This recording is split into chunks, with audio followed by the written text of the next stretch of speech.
In the aftermath of independence, new thrones emerged across Africa. But for many, freedom was stolen by men who would become monsters. They were presidents, field marshals, and self-proclaimed gods. Their tools were fear, torture, and death. This is the countdown of Africa's most brutal dictators. We begin our descent into darkness at number 10, Francisco Macías Nguema of Equatorial Guinea. Ruling from 1968 to 1979, Macías was a paranoid schizophrenic who unleashed a reign of terror so insane, he banned the word intellectual. Wearing glasses or speaking a foreign language became a death sentence. He executed teachers, closed schools, and crippled the nation's mind. He renamed himself the Unique Miracle and decorated public roads with the skulls of his victims. An estimated 1/3 of the population was killed or fled.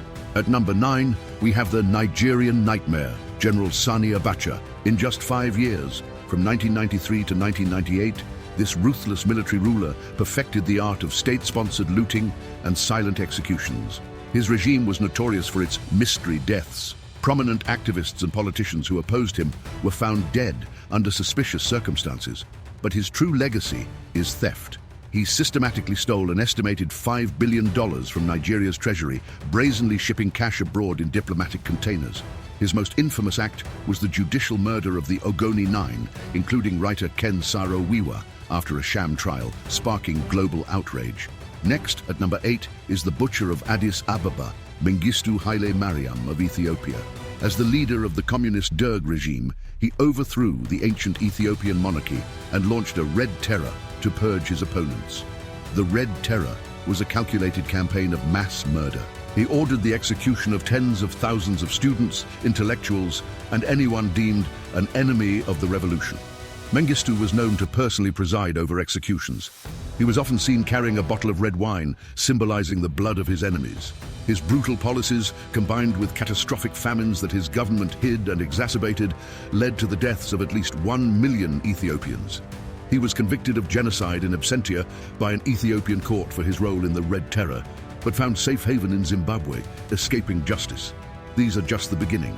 As we climb this grim ladder, the brutality only deepens.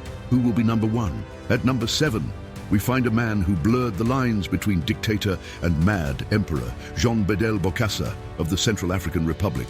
A former French army sergeant, Bokassa crowned himself emperor in a ceremony that cost over $20 million, bankrupting his nation while his people starved.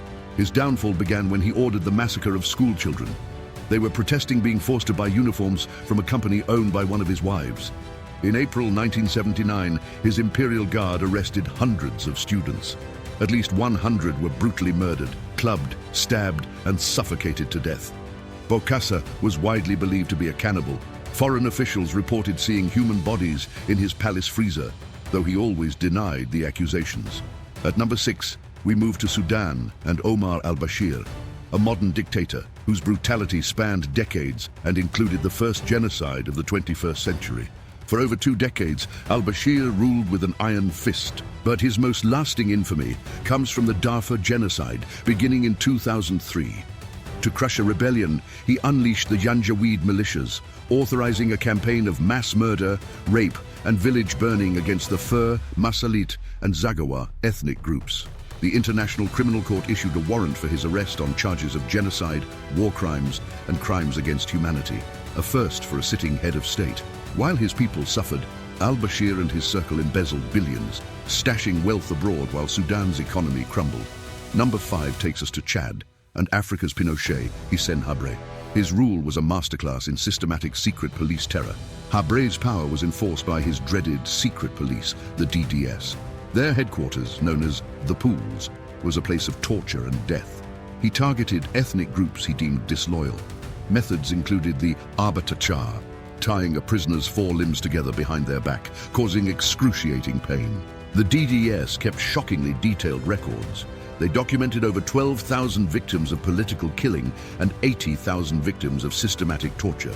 Unlike many, Habré faced justice. In a landmark trial, he was convicted of crimes against humanity by a special court in Senegal and sentenced to life in prison. His conviction was a rare victory for his victims, proving that even decades later, the long arm of justice can sometimes reach the most brutal of rulers. We have passed the midpoint. Now we enter the top four. The scale of slaughter and sadism is about to reach its peak. The heart of darkness awaits. The names that follow are synonymous with genocide itself. At number 4, a dictator whose reign of isolation and paranoia continues to this day. Isaias Afwerki of Eritrea. He has transformed his nation into a giant open-air prison. He enforces a policy of indefinite national service, conscripting citizens into the army for decades. It is a form of slavery, crushing an entire generation. His regime is one of the world's top producers of refugees. Thousands risk death to escape the forced labor, total surveillance, and absolute lack of freedom. Dissent is met with torture and disappearance. Political prisoners are held for years in metal shipping containers and underground dungeons without trial. At number 3, the butcher of Hargeisa, Mohammed Siad Barre of Somalia. His final act in power was to burn his own country to the ground. When the Isaac clan in the north demanded rights, Barre launched a genocidal campaign against them, bombing his own cities into rubble.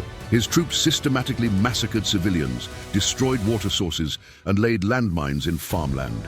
An estimated 200,000 Isaac people were exterminated. The capital of the north, Hargeisa, was 90% destroyed. International observers called it the worst humanitarian disaster in the world at the time. His fall in 1991 didn't bring peace. It created the power vacuum that led to decades of civil war and the rise of al-Shabaab. His legacy is a failed state.